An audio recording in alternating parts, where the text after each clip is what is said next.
suele ser en adultos con intentos políticos y accidental suele ser en niños. Porque agarra y consume sin darse cuenta. En los dos casos se ven manifestaciones digestivas, se ve acidosis metabólica en los dos y se ve también insuficiencia renal. En la intoxicación por ácido acetilsalicílico, aparte de acidosis metabólica, también se veía que otra alteración del medio interno. Acidosis y alcalosis, acidosis metabólica y alcalosis respiratoria también se veía en la intoxicación por ácido acetilsalicílico. El resto de las manifestaciones son similares: manifestaciones digestivas, acidosis metabólica, insuficiencia renal. Solo que generalmente estas manifestaciones, otra diferencia entre ellos, las manifestaciones digestivas en la intoxicación por ácido acetilsalicílico se ven más rápido que en la intoxicación por paracetamol. Acá suele demorar un poquito más para verse. En el caso del ácido acetilsalicílico, los síntomas que se asocian con gravedad son los síntomas neurológicos y los síntomas y la acidosis. Y en el caso del paracetamol suele ser la afectación hepática. La afectación hepática que también demora un poco para verse. Generalmente después de las 24 horas se evidencia esa afectación hepática. ¿Con qué alteración laboratorial suele ser? ¿Me recuerdan? Aumento de enzimas hepáticas, alteración del TP, o sea, alteración de la coagulación. Porque esas dos enzimas, las enzimas hepáticas aumentan cuando hay un daño hepático, cuando hay un daño del hepatocito. Cuando hay una hepatotoxicidad, aumentan las enzimas hepáticas y aumenta también, se altera la coagulación. El TP, el tipo de protrombina, se ve prolongado. Se pueden usar las dos sustancias en sangre, se puede hacer un mensaje de ácido acetilsalicílico, se puede usar el paracetamol también. En el caso del paracetamol, el dosaje generalmente servía para calcular el riesgo que tiene el paciente de presentar hepatotoxicidad. Se hacía algo que se llama un nomograma de Rummel. Es el valor que sale te va a decir si el paciente está sin riesgo, si tiene riesgo o si va a presentar riesgo posible o si sí va a presentar daño. Lo que se utiliza, este nomograma, sirve para saber si el paciente tiene riesgo de complicarse o no, de presentar hepatotoxicidad. Eso en el caso del paracetamol, acá la ácido acetilsalicílico.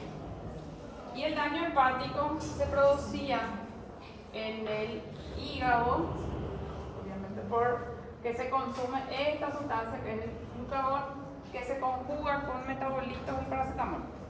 El paracetamol se metaboliza en el hígado. Uno de sus productos es esto que se va a conjugar con el glutatión, disminuye ese glutatión y ahí se ve el efecto, o sea, ahí se ve la hepatotoxicidad. Y para disminuir esa hepatotoxicidad es que se solían hacer se hace el antídoto. ¿Cuál era el antídoto en el caso del paracetamol? ¿Y el ácido acetilsalicílico tiene antídoto?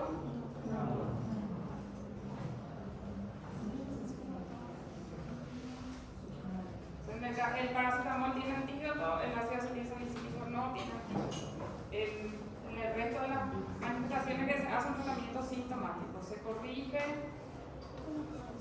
la acidosis, se corrige las alteraciones intraelectrolíticas, se trata de insuficiencia renal en el paciente.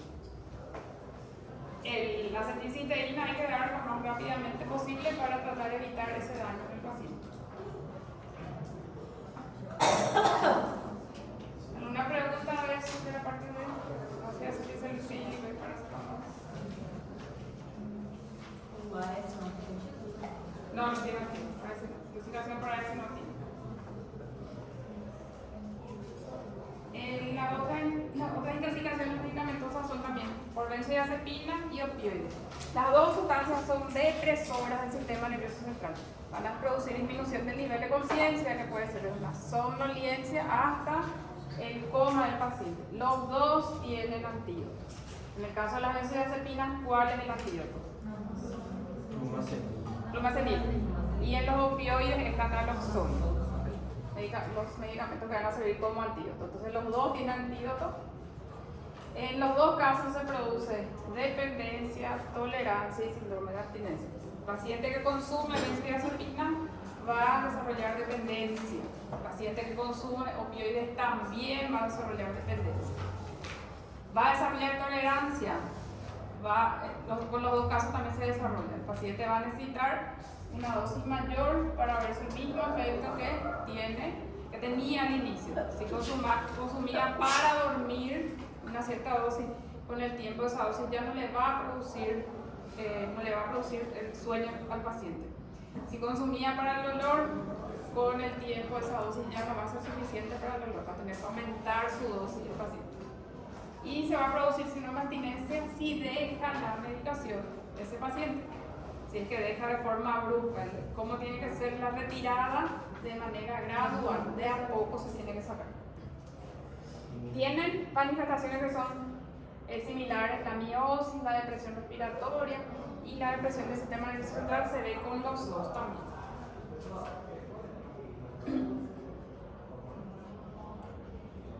Las benzodiazepinas actúan sobre receptores que se llaman receptores GABA. Receptores GABA a los que se une el receptor, el neurotransmisor GABA, que es un transmisor inductor del sueño, inducía el sueño, producía miorelajación también y disminuía el umbral de convulsión en el paciente. En el caso de los opioides se unen a receptores de diferente tipo, principalmente receptores que son de tipo mu, que son estos que están aquí. Tiene como antídoto las benzodiazepinas flumazenilo y tiene como antídoto la naloxona. ¿Qué efectos son importantes que se reviertan con esos antídotos? La depresión respiratoria y la depresión del nivel de conciencia. La miosis no es algo importante de revertir en el paciente, eso no le va a causar ningún daño al paciente eso.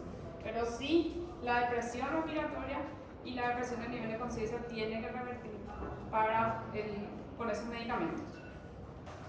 Las benzodiazepinas se usan como anticonvulsivante porque estabiliza la membrana y hiperpolariza y más difícilmente se va a convulsionar ese paciente.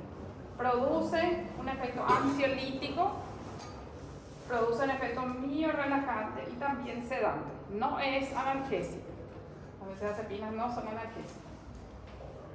Los opioides sí son analgésicos, algunos pueden tener efecto antitusivo, algunos pueden servir para el tratamiento de las diarreas y sí pueden tener ellos efectos sedantes, para diferenciar qué efectos ellos producen. Las benzodiazepinas anticonvulsivante, ansiolítico, miorelajante y también sedante.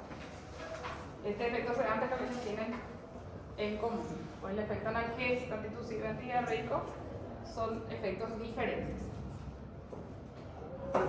En el caso de las benzodiazepinas, los efectos más frecuentes son la sedación. Difícilmente el paciente viene en coma solo porque tomó benzodiazepina. Va a venir con una sedación, va a venir somnoliento, va a venir con disartria, va a venir con ataxia, pero difícilmente va a venir en coma ese paciente.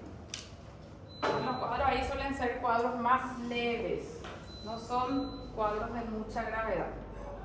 En cambio, con los opioides sí se puede producir cuadros de mayor gravedad.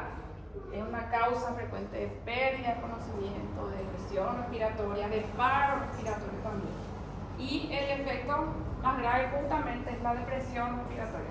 El paro que el paciente puede tener por la sobredosis de opioides que puede producir el vómito del paciente. Entonces, los cuadros por opioides son mucho más graves y mucho mayor letalidad por los cuadros que se producen por los opioides. El receptor que se ve, que utilizan las benzodiazepinas es este, que es el mismo receptor. En una parte se unen las benzodiazepinas y en otra parte está el flumazenilo, que es su antídoto. Y los receptores opioides también, estos son los receptores opioides a los que se van a unir los medicamentos, las sustancias que tienen un efecto opioide. Las benzodiazepinas que se usan más frecuentemente son el clonazepam, el alprazolam, esas son algunas marcas comerciales, clonazepam, alprazolam y diazepam por vía endovenosa y también el midazolam por vía endovenosa. Estos por vía oral se suelen usar, están disponibles en forma de gotas y están disponibles también en forma de comprimido. Y los que se administran por vía parenteral. Las intoxicaciones por benzodiazepina se ven más frecuentemente por administración oral. El paciente que toma esos medicamentos suele sufrir una sobredosis, toma una dosis mayor de la que tiene que ser. Generalmente es de forma voluntaria lo que se produce la intoxicación y se produce una alteración del nivel de conciencia en ese paciente. Se pueden producir también intoxicaciones por vía parenteral, pero es más difícil. Con los opioides sí se puede producir por vía parenteral. La morfina produce frecuentemente intoxicaciones. La oxicodona es un analgésico, un opioide mayor que produce también intoxicaciones en el paciente y produce dependencia. Los derivados del fentanilo actualmente también producen intoxicaciones con cuadros de gravedad y a veces letales. La heroína, y acá están los cuatro que más frecuentemente producen: oxicodona, morfina, la heroína y fentanilo y sus derivados. Y en los tres derivados del fentanilo que se ve que algunos son más potentes todavía y con una dosis mucho menor ellos ya pueden ser letales. Esto necesita de heroína para que el paciente muera con eso. Esto no va a necesitar de carfentanilo para que se produzca la muerte del paciente. Y este que era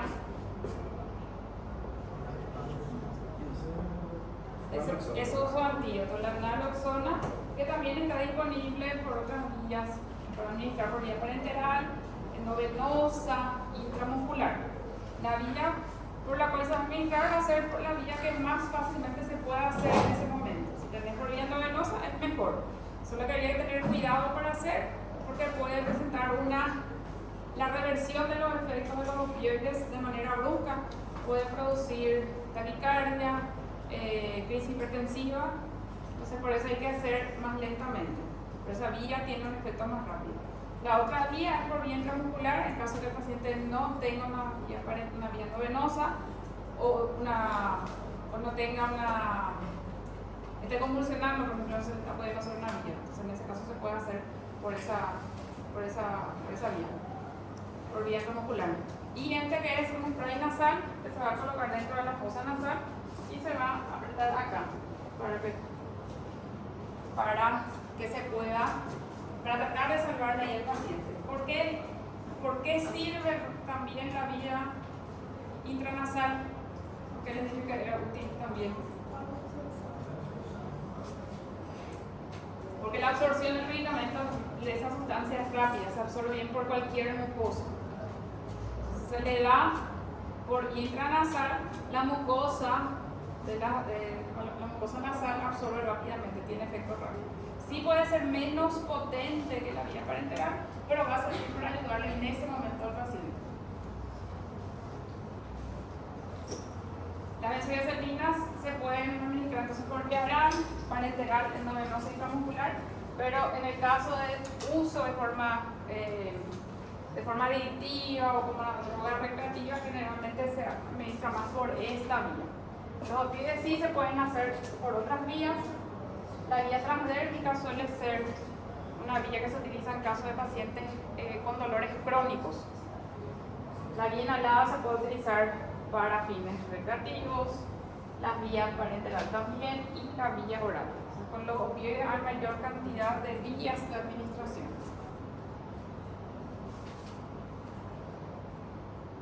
La transdérmica para la utilización de los parches, les voy a decir. Entre las benzodiazepinas las que más se utilizan son el clonazepam, alprazolam. Hay otros también, pero sí que los que más conocemos nomás, ¿verdad? Después entre los opioides fentanilo y todos sus derivados, morfina, la oxicodona y la heroína.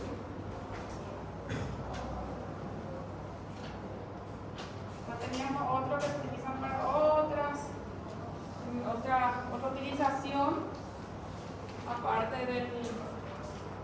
uso analgésico, algunos pueden servir para el tratamiento de la tos seca, algunos pueden servir para el tratamiento también de la diarrea. Pero en la mayoría de los casos se utiliza como analgésico. Y habían 3 que eran menores y el resto eran todos mayores. Recuerdan cuáles eran los opioides menores.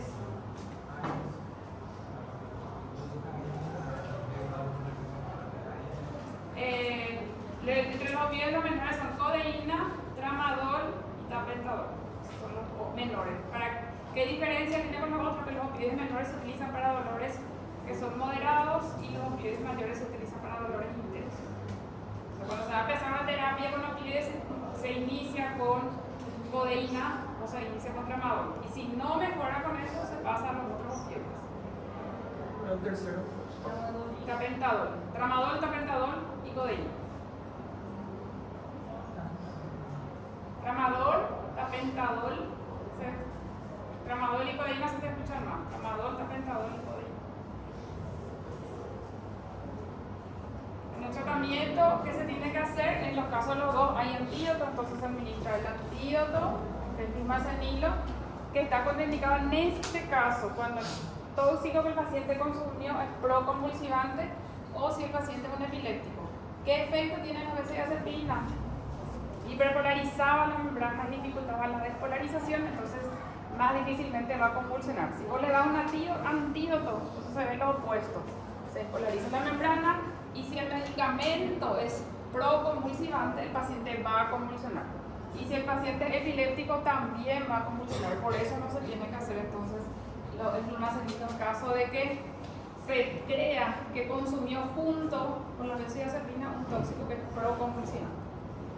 Está indicado la contaminación digestiva que se hace con lavado gástrico, con carbón activado, y también se puede hacer con laxante. Lo que no está indicado en estos casos es ni acá, es la inducción del vómito. ¿Por qué les parece? Puede aspirar, puede tener alteración del nivel de conciencia. Entonces está indicado lavado gástrico en las primeras horas. Cuanto más rápido se hace, mejor. Está indicado el carbón activado y están indicados los laxantes. Después, el resto de las medidas son medidas para tratamiento sintomático. Hidratar al paciente, controlar su glicemia, oxigenar al paciente también. En el caso de los opioides se hace la naloxona, que se hace para la intoxicación aguda. ¿Por qué refiere a intoxicación aguda? Porque el tratamiento crónico de los opioides se hace con qué tipo de medicamentos. Metadona, que es un agonista. Entonces, la intoxicación aguda se trata con un antagonista y la intoxicación crónica con un agonista. También se hace contaminación digestiva, con lavado gástrico, carbón activado y laxante. No se induce el vómito en ninguno de ellos.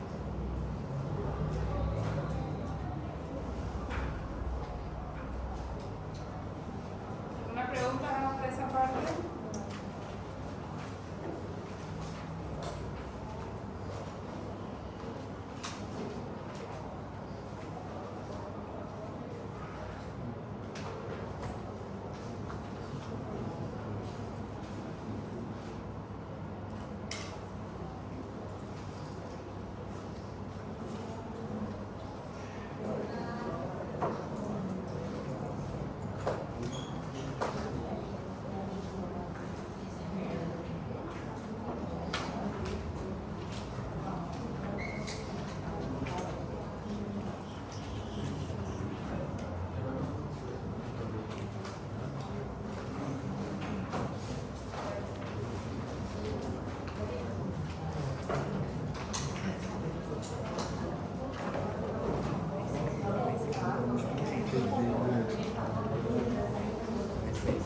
En la intoxicación por gases, nosotros vimos estos 5 gases que son irritantes y aparte está el monóxido de carbono que no es irritante, es diferente.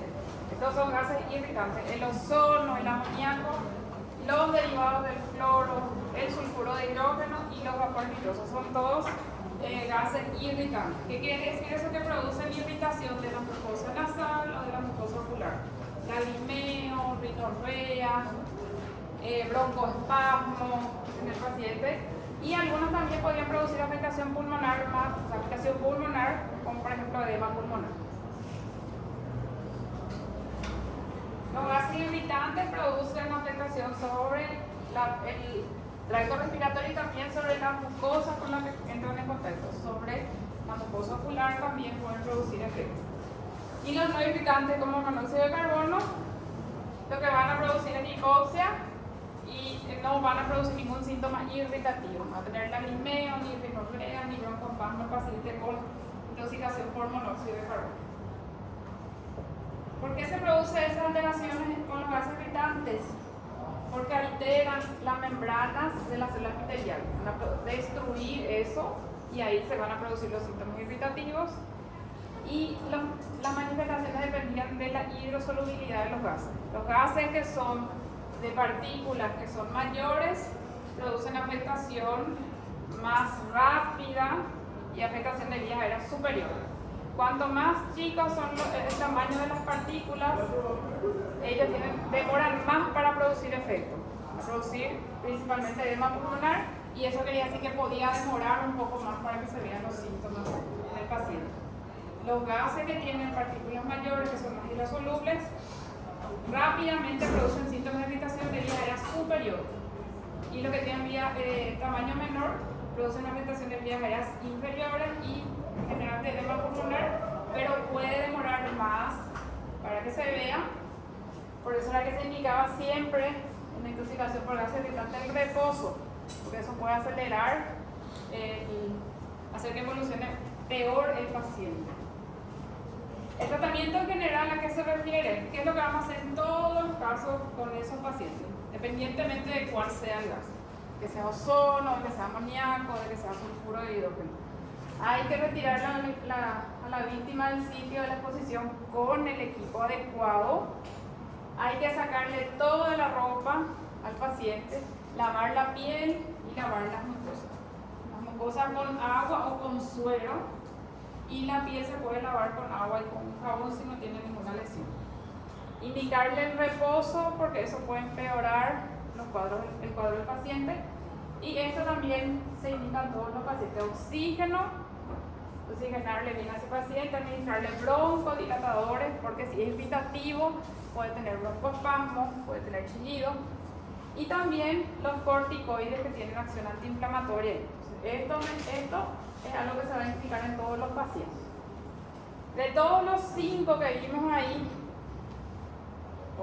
ozono, amoníaco, cloro, sulfuro de hidrógeno y vapores nitrosos, solo 2 tienen algún medicamento, algún antídoto, que son la intoxicación por cloro y por el sulfuro de hidrógeno. En los otros no hay ningún medicamento que va a contrarrestar la acción de ese gas. En el caso del cloro, se administra una base, un álcali, porque es generalmente ácido, y se hacen las primeras horas para tratar de contrarrestar el efecto del cloro. Y en el caso del sulfuro de hidrógeno, el nitrito de amino. En los otros casos no hay antídotos, solo se hace el tratamiento general, oxígeno, broncohidratos y corticoides. De esos gases, yo les dije que recuerden cuáles eran las fuentes donde se van a encontrar esas sustancias. El cloro generalmente en productos de limpieza se suele encontrar, como desinfectantes también, y en los camiones donde se transportan. El sulfuro de hidrógeno tenía lo que era característico, que el olor a huevos podridos, por el azufre, y se encuentra en sitios de putrefacción de materia orgánica, o sea, donde se está descomponiendo, donde hay materia orgánica, se va a encontrar el sulfuro de hidrógeno. Y los vapores nitrosos generalmente se encontraban en fábricas, donde se manejan fertilizantes, explosivos, y en los silos. A que se podía producir tolerancia, a los otros no. Porque el paciente se expone varias veces al cloro y ya va a desarrollar tolerancia, ni tampoco al sulfuro de hidrógeno, pero a los vapores nitrosos sí se puede desarrollar tolerancia. Cuando el paciente se expone más veces, puede tolerar ya esa exposición. Al inicio le va a producir síntomas irritativos y después esos síntomas ya van a ser menos intensos.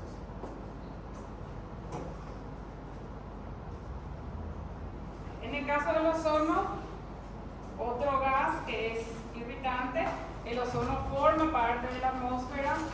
El problema está cuando el ozono se genera en esta parte, ya que es en la troposfera, donde no tiene ningún efecto que es beneficioso para el paciente.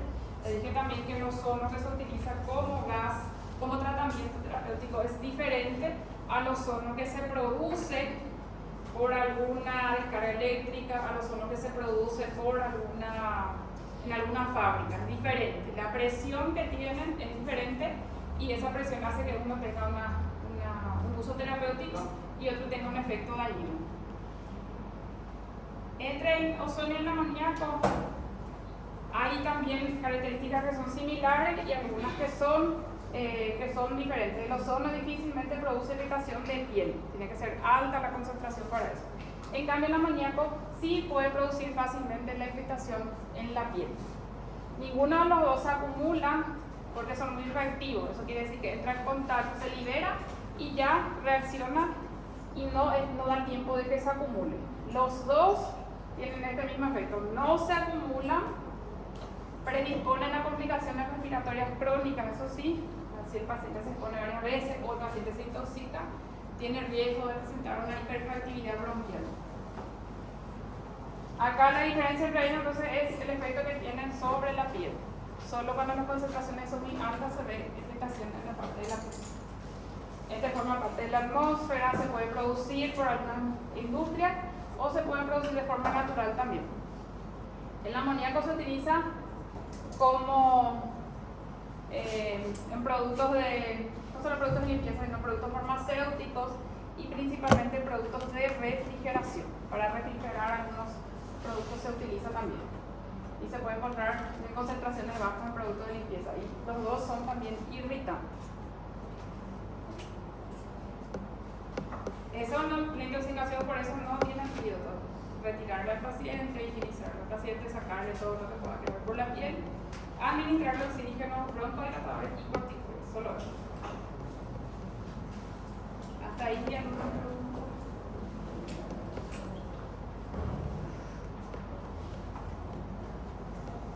El otro gas es el monóxido de carbono, y este monóxido de carbono presenta principalmente manifestaciones cardiovasculares y neurológicas.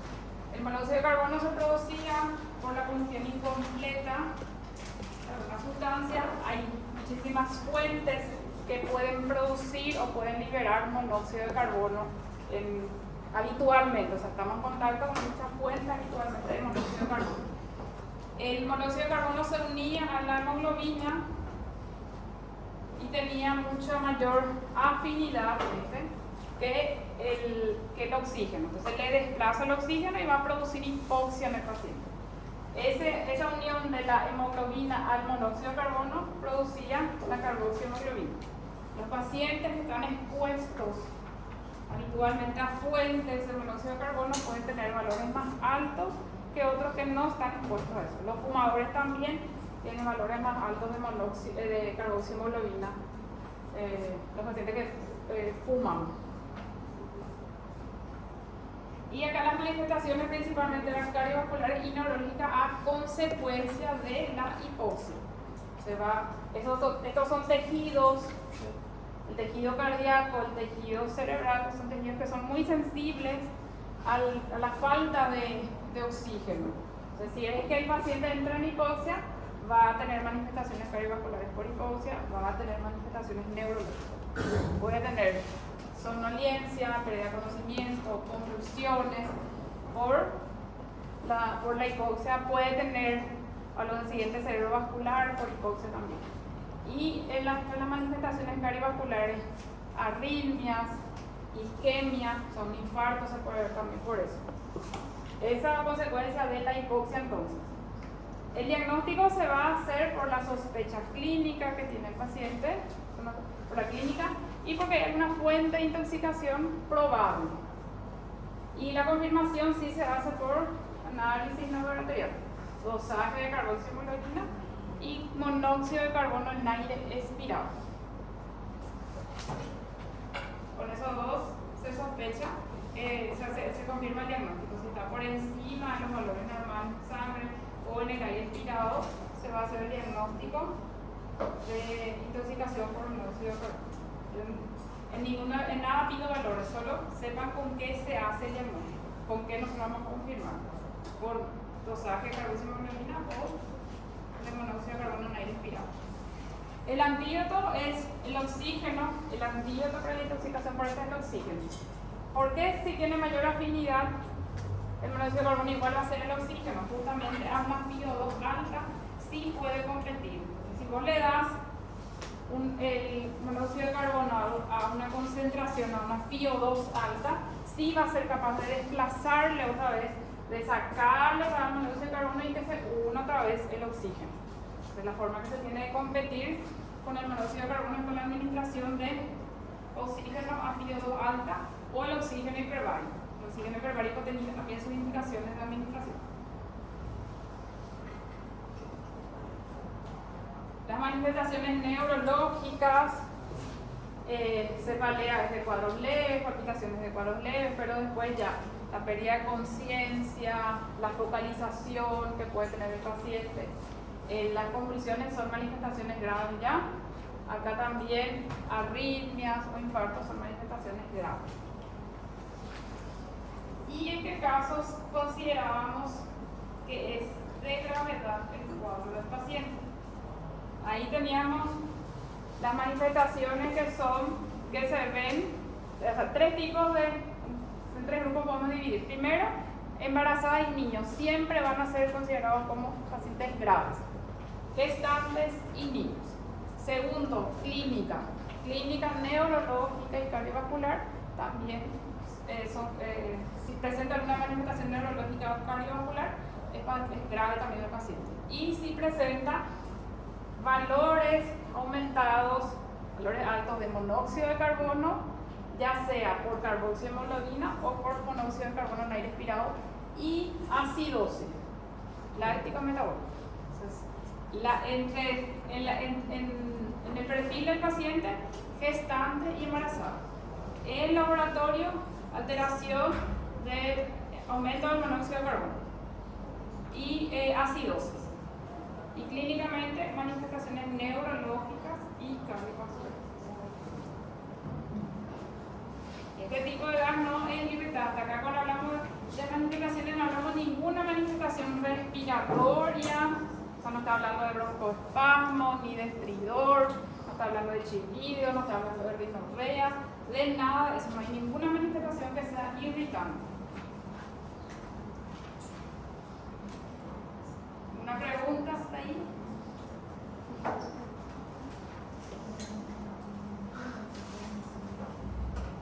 En el caso de los alcoholes, ahí ya vimos la parte de medicamentos, de gases, y ahora alcoholes y la parte de hidrocarburos.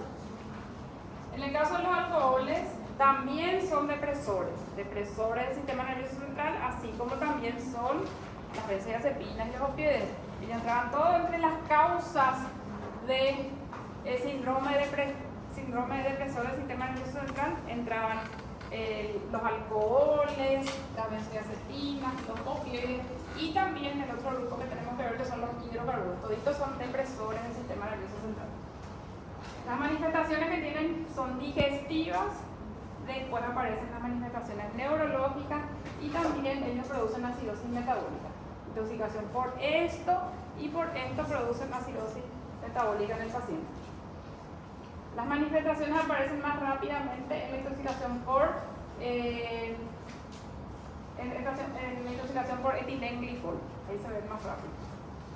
En el caso de los dos se tiene que dosar en sangre. ¿Por qué es importante que se dose? Porque de acuerdo al dosaje en sangre se decide el tratamiento. Nosotros teníamos un tratamiento que es un tratamiento sintomático, un tratamiento que es para tratar de disminuir, que era la absorción. Servían las medidas para disminuir la absorción. No sirven las medidas para disminuir la absorción, sirven medidas para disminuir la metabolización y para aumentar la eliminación. Las medidas para disminuir la absorción son las medidas de descontaminación digestiva que no sirven. Las medidas que sí sirven son para disminuir la metabolización. O sea, ¿cómo se llamaba esa sustancia? antídoto. Y también lo que aumenta la eliminación, que es la hemodiálisis. Y dependiendo de los saques en sangre y la clínica también se decidía si es que se hacía o antídoto nomás o también hemodiálisis, porque cuando los valores ya eran muy altos estaba indicado hacer hemodiálisis directamente en el paciente. Hemodiálisis con antídoto, y el otro tratamiento con valores más bajos es solo antídoto. El metanol se encuentra en combustibles, o sea, es un combustible, se encuentra en bebidas alteradas, se necesita para que se produzca el formol o el formaldehído, y también se encuentra en anticongelantes. El etilenglicol en anticongelantes y en pintura se puede encontrar. Este produce afectación ocular por la acción del ácido fórmico. El ácido fórmico era un metabolito del metanol que produce afectación ocular.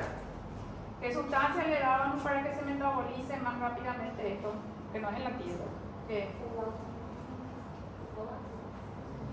Folato, ácido fólico, ayuda a que el ácido fórmico se metabolice y los metabolitos ya no son tóxicos. En el caso del etilenglicol, el metabolito tóxico es el oxalato, que produce, por unión con el calcio, va a producir hipocalcemia en el paciente, va a producir oxaluria, la aparición de oxalato en orina, y va a producir insuficiencia renal. Eso es lo característico del etilenglicol, insuficiencia renal, y acá es la afectación ocular. El tratamiento general acá requiere control de glicemia, controlar cómo está la glicemia del paciente frecuentemente, control de electrolitos, puede haber calcio alterado, potasio alterado también en ese paciente. El bicarbonato de sodio se utiliza para corregir ¿qué? Alteración, la acidosis metabólica que presenta el paciente. El ácido fólico para la metabolización del ácido fórmico, y los derivados de la vitamina B se suelen utilizar en pacientes que son alcohólicos crónicos, porque suelen tener diabetes. Medidas para disminuir absorción: lavado gástrico, inducción del vómito, catárticos, laxantes no sirven, porque estos alcoholes se absorben rápidamente. Entonces, si en el momento que el paciente presenta la intoxicación ya no va a haber nada que rescatar, no va a haber nada que se pueda disminuir de la absorción. Sí sirven los antídotos, que son el etanol y el fomepizol. Esos dos sí van a servir. Y las medidas que sirven para aumentar la eliminación es la hemodiálisis en casos graves. Entonces, dependiendo de los saques en sangre, del tóxico y de las manifestaciones que tiene el paciente, puede ir directamente ya a hemodiálisis. Y los antídotos también puede recibir. Si los valores no están muy altos, puede iniciar con etanol o fomepizol primeramente. Entonces, si es muy alto, son muy altos los valores, ya tiene que recibir el paciente hemodiálisis más antídoto. En el caso de que no sean muy graves los casos, tiene que recibir antídoto. Y se tiene que usar uno de los dos entre los antídotos, no se usan los dos. Se elige o etanol o fomepizol. ¿Por qué se utilizan esas sustancias? Porque en el caso, acá por ejemplo, intoxicación por metanol, si nosotros le hacemos el fomepizol, inhibe esta enzima que es encargada de la conversión del metanol a la producción de aldehídos. Y en ese caso, o sea, la producción de ácido fórmico, y en el caso del etilenglicol, a la producción del oxalato. Este fomepizol inhibe esta enzima, entonces no se va a metabolizar ni el metanol ni el etilenglicol. En cambio, cuando le damos etanol, ese etanol, en vez de que esto se una, cualquiera de estos dos se una a la enzima, se metaboliza el etanol y no va a pasar a esta vía ninguno de estos dos tóxicos, y esos metabolitos producen menos daño. Los metabolitos del etanol producen menos daño que los metabolitos del etilenglicol y del metanol. ¿Se entiende? ¿Dónde está Las benzodiazepinas se van a hacer si presenta convulsiones. Ahí no. Solo en ese caso.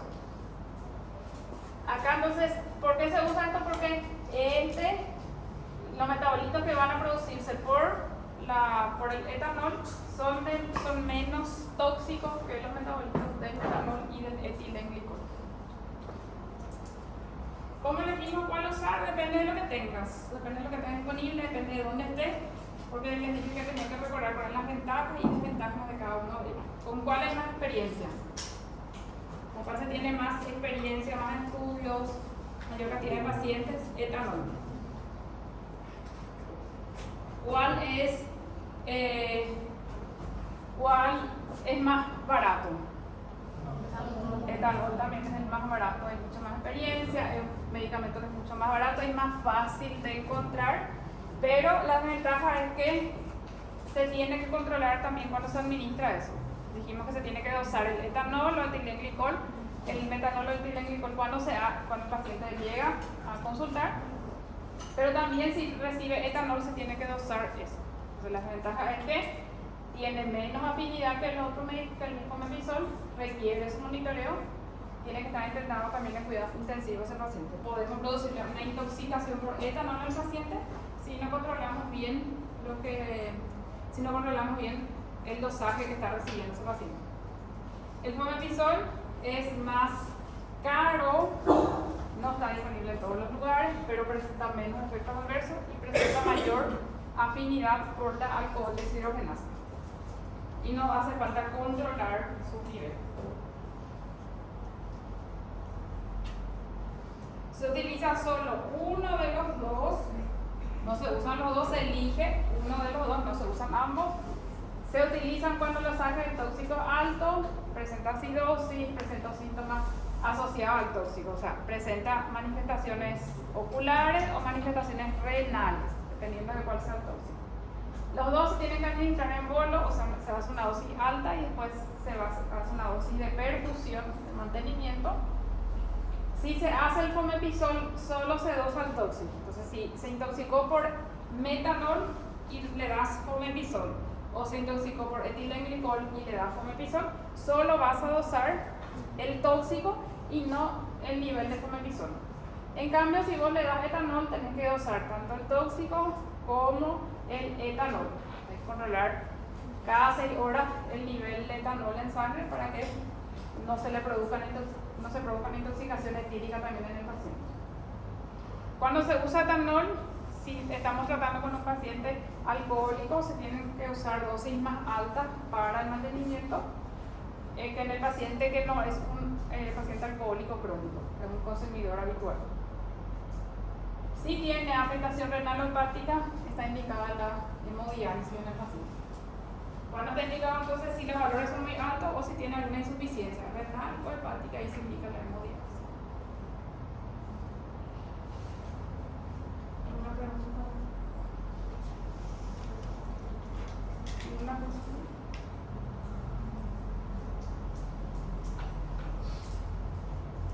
Y bien, ahí esta parte, por último, los hidrocarburos.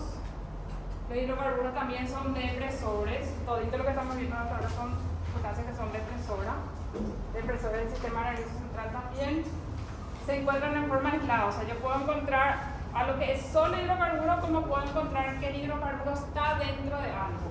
Los lubricantes generalmente son hidrocarburos, pero puedo encontrar productos de limpieza que tienen en su composición hidrocarburo aparte de otras sustancias. A eso se refiere que puede encontrarse de forma aislada o mezclado con otras sustancias. Producen afectación multisistémica, afectación en la piel, se absorben mucho por la piel, producen afectación digestiva, respiratoria, cardiovascular, neurológica. Pero sus principales afectaciones son dos. La afectación pulmonar, que se produce porque pasa a las vías pulmonares, ya sea por vía oral, si se ingirió por vía oral o si es por vía inhalatoria. Afectación pulmonar y afectación neurológica a consecuencia del daño pulmonar.